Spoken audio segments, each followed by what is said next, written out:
I think climate change is a bit of a weird topic because, I feel like most people don't really like talking about it. I mean, I don't really like talking about it.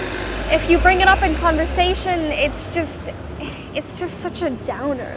But now you're seeing all around London are these huge protests, and all the main streets have been blocked, all the main bridges have been blocked, and all of this is done by the group Extinction Rebellion. But now Extinction Rebellion is telling us that we only have 11 or so years to do something about climate change before the damage becomes irreversible. And politicians aren't doing anything about it. I mean, I'm already a vegetarian, but apparently that's not even enough.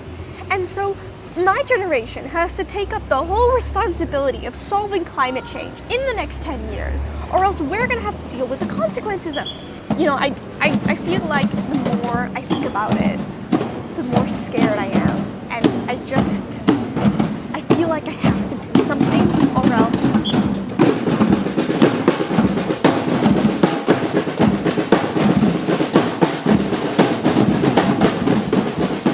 XR posted that they were going to have a Brazilian street party outside the Brazilian embassy. So of course we went. And at first it was mostly just me listening to music, but then this girl comes up to me and she's like, "Here, take my drums." And I was like, no, I've never played drums before. And she's like, no, take the drums. And so she gave me her drum and she gave me her stick, and then she vanished. And I was like, oh my god, I have to play the drums now.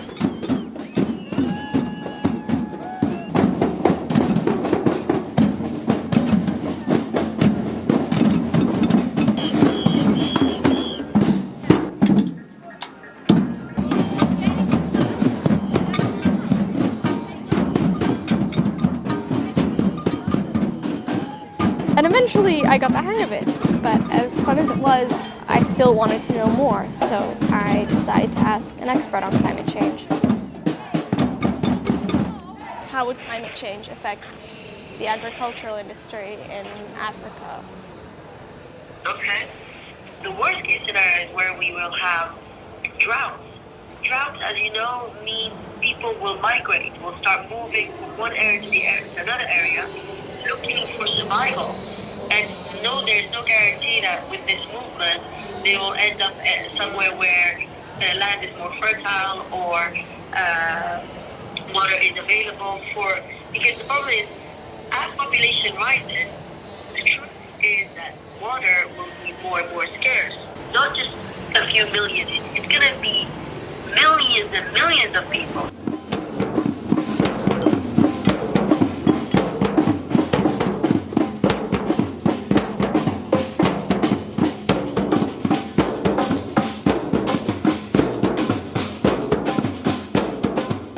Walking down the street and seeing people's faces, I'm like, oh my god, what's this? What's this music for? Who are these people? What are they doing? Why are there bees here? Oh, save bees. That's, I don't know, it's really cool. I feel like I'm kind of part of something now, playing music. I felt like I was at the heart of the whole protest. And now I have blisters for the first time playing drums.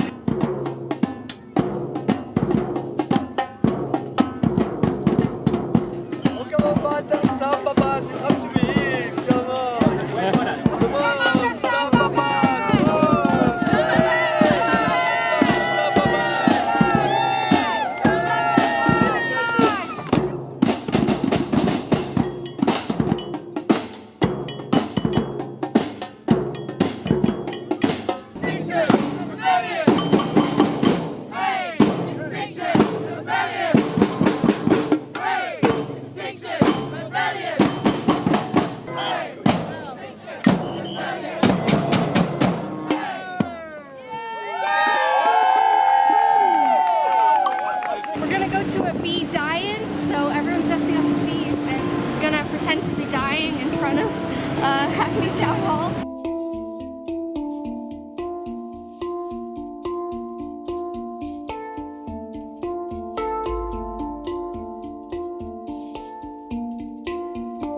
Because it's existential, because it's so coming up so fast, and because it's so scary, you're finding people snapping out of the kind of fear, horror thing. And it's one of these things. It's an extraordinary movement.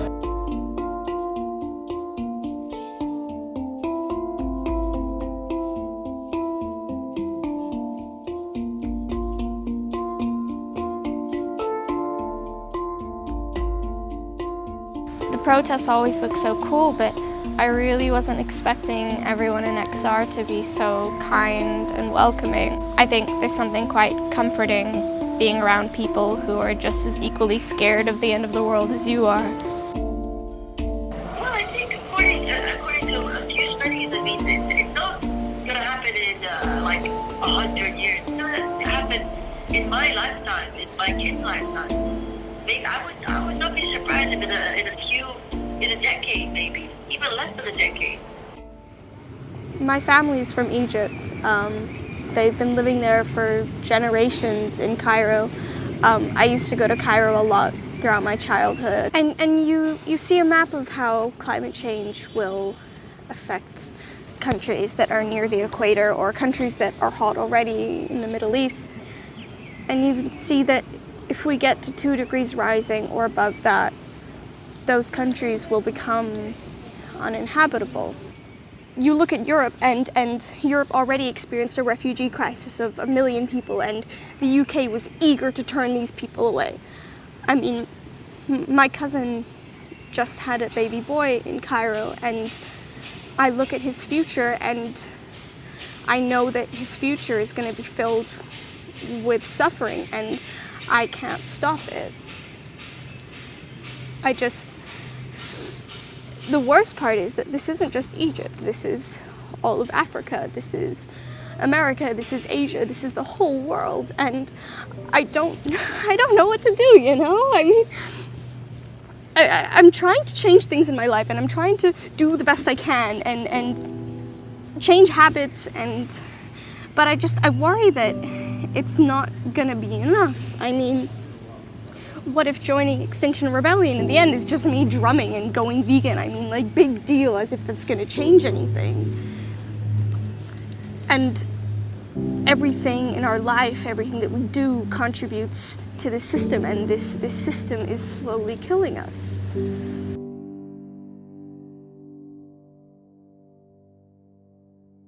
Climate change is always something that, you think about and you worry about, but you don't really want to think about it or worry about it. It's true. When something like this happens, you can't push that to the back of your brain anymore because you realize that, okay, we're on the clock now. Tonight, the government is going to vote on whether to declare a national climate emergency. Scotland already declared a climate emergency, which means that policies are going to be put into place that have never been done before, that are going to reduce carbon emissions. So many people here have been protesting for this for years, and tonight it might actually happen if it goes past. Any amount of time attending any of these sorts of events is fantastic because basically what the movement needs is numbers. So as long as you're here, it's fantastic. I feel like I'm part of history. Oh my God! Talking about history. Oh my God!